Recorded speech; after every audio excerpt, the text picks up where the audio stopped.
কাব্যনীলৰ এটা কবিতা,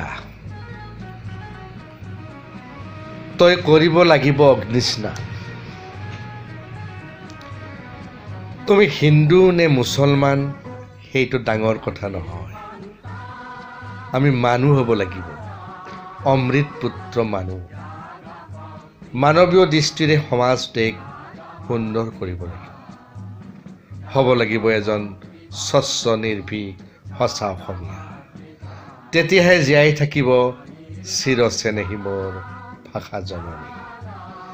তুমি ৰজা অথবা প্ৰজা, প্ৰথমে দেশ আৰু ভাষা। যদি তোমাৰ গাৰ ৰক্ত ৰঙা, তুমি কিয় জাগ্ৰত নোহোৱা?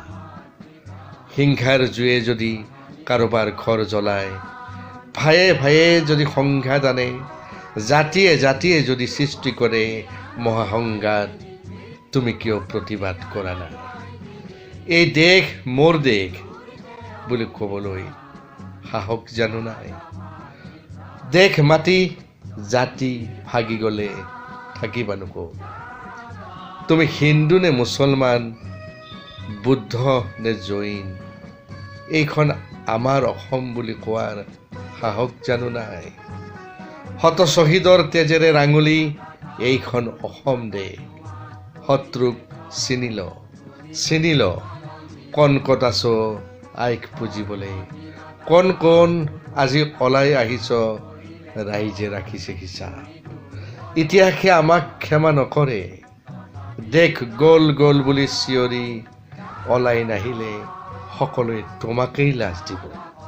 তুমি ভৈয়াম নে গাঁৱৰ, পাহাৰৰ মিৰি নে মিচিং, তুমি থিয় হোৱা ঠাইখিনি মোৰ আইন। শ্বহীদৰ ত্যাগ আৰু বলিদানৰ তেজাল ইতিহাস, সেই কথা পাহৰি গ'লে নহ'ব।